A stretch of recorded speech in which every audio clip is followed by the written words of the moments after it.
Hey, number ones, Visas. My name is Shadala Grim. Just call me Cheerbear. Today, I'm going to be teaching you the very basics of drawing a handgun.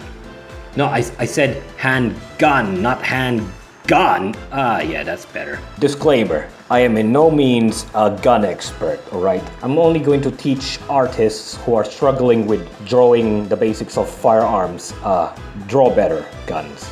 Alright, you'll get the point. This is what happens when you don't write a script for your videos. I'm only teaching people how to draw guns. I don't intend to teach them about the history of the firearm or specific firearms in particular. Just a general concept of drawing a gun. Capiche? Good. First, I'll have to discuss the three different kinds of handguns that I'm gonna teach you. The slide action, the revolver, and the flintlock. I will outline the individual parts of these guns. This is a slide action handgun, a slide action pistol. A slide action pistol consists of a slide, a barrel, a trigger, and a trigger guard, and of course the grip. Of course, handguns and pretty much every other modern firearm that fires cased ammunition like this would need an ejection port so the case would come out somewhere. Of course, a gun needs sights so you would know where to aim at. And then we have the magazine, which holds all the bullets in, and a magazine catch which you press so you could release the magazine out of the grip. Of course, the magazine depicted here is a double stack, wherein the bullets are lined in two columns. An extractor would be used so you could manually hook the gun off the grip and into the slide. So when you pull the slide out, it gets out of the chamber. And of course, the chamber holds the bullets. Okay, it's getting too complicated. Let's just get to the revolver. Now, this here is a revolver. The revolver also has the four main parts that you would expect from a slide action pistol that you just saw last time. However, a more prominent feature is the hammer. Of course, there are some slide action pistols like the M1911 and the Mac MLE 1950. Both of them also have hammers on the back. Instead of a magazine, we have a cylinder. A cylinder holds all the bullets inside instead of a magazine. So usually these are low capacity compared to the magazines. The ejector is what you would press to push the cartridges out of the cylinder. To push the cylinder... give me a moment. There we go.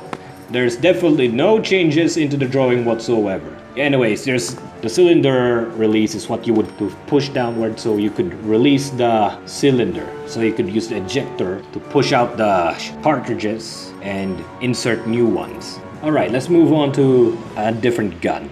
The flintlock. Of course, named so because of the piece of flint that it uses. Like the two other guns that I've mentioned earlier, it also has the basic parts. The barrel, the trigger, the guard, and the grip. What makes it so different is the flintlock mechanism.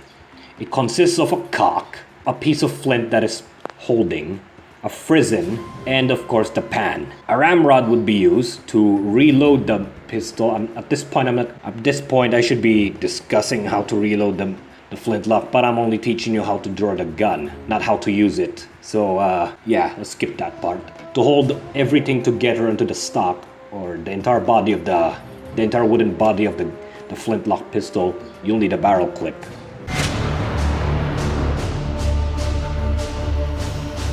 Okay, so at this point, all of us now know the basic parts of a gun. So we could just start with drawing a bunch of rectangles. These rectangles would probably already be familiar with what these rectangles represent. Of course, the grip, the trigger guard, the slide, and the barrel. If you want to add a little bit more effort, then go ahead, draw the hammer. So anyways, we'll have to cut the slide a bit, okay? Slice a piece of it so the grip would be underneath, because it's gonna look weird if the slide encompasses the entire body, the entire top portion of the gun. It will also be very uncomfortable to hold. Now with all these parts, we can start drawing a rough. Now this gun right here, as you can see, is based on nothing. It's just on what's in my head. Of course, at this point, when you're drawing a rough, you can finally add more details, like the front and rear sights, the injection port, the trigger, the magazine catch, all of that. Now we can continue on and with improving this design and add a little bit of finishing touches. Now we can color it. If you're feeling a little tactical, you can add a screw thread on the barrel of the pistol.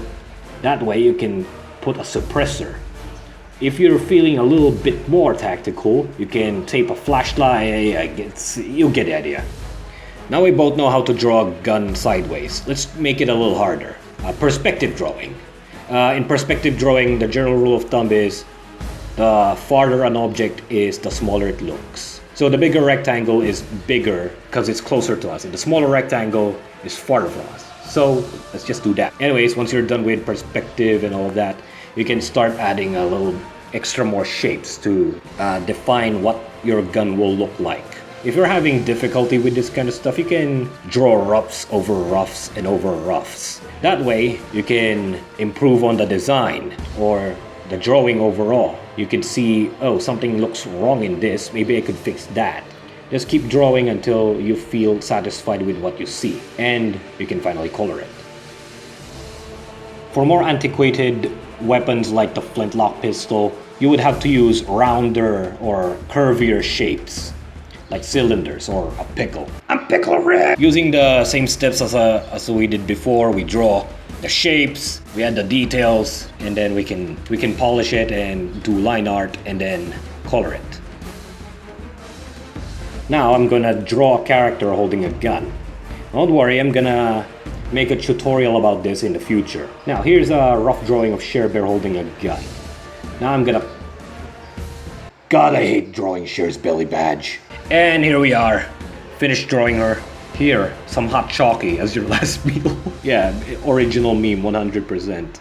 Now you can go ahead and try different angles, different perspectives and all of that. Or you can start practicing trying to draw a character holding a gun. But however, there are many different kinds of handguns out there that I haven't covered up. But at this point, you're on your own. Good luck.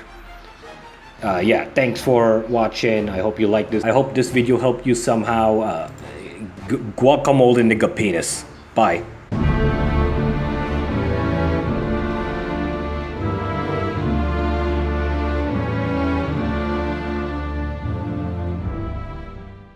Hey, noble ones, Vsauce. My name is